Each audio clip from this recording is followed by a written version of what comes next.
Melasma மங்கு அப்படின்னு சொல்லுவோம். அது வந்து ஒரு பிக்மெண்ட்ரி டிசார்டர். ஸோ இது ஏன் ஏற்படுது? Hormonal influence, ultraviolet exposure, oxidative stress, இந்த மாதிரி பல காரணத்தினால இந்த மங்கு ஒரு மெலாஸ்மா வந்து போத் மென் அண்ட் விமென் அவங்களுக்கு இந்த பிக்மெண்ட்ரி டிசார்டர் ஃபேஸில் இருக்க ஸ்கின்ல பிக்மெண்ட் அதிகமாக ஃபார்ம் ஆகுது.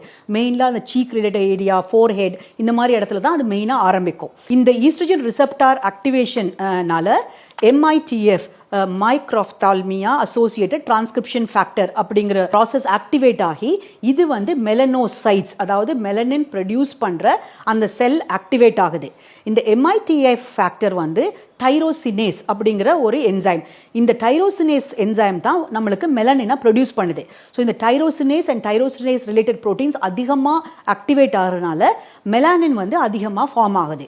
அது மட்டும் இல்லாமல் இந்த அல்ட்ராவயலட் எக்ஸ்போஜர்னால ரிலீஸ் ஆகிற இந்த oxygen free oxygen radicals fibroblast keratinocytes அப்படிங்கிற செல்ஸ் நம்ம ஸ்கின்ல இருக்க செல்ஸை டேமேஜ் பண்ணி அதிலிருந்து எண்டோத்திலின்ஸ் இல்லை ஸ்டெம் செல் ஃபேக்டர் அப்படிங்கிற மீடியேட்டர்ஸை ரிலீஸ் பண்ணுது.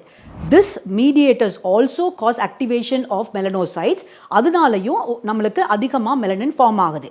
அது மட்டும் இல்லாமல் இந்த அல்ட்ரா வயலட் எக்ஸ்போஜர் வந்து ஆல்ஃபா மெலனோசைட் ஸ்டிமுலேட்டிங் ஹார்மோன் ப்ரோட்டீனையும் நம்மளோட கெரட்டினோசைட்ஸ்லேருந்து அதிகமாக ப்ரொடியூஸ் பண்ணுது.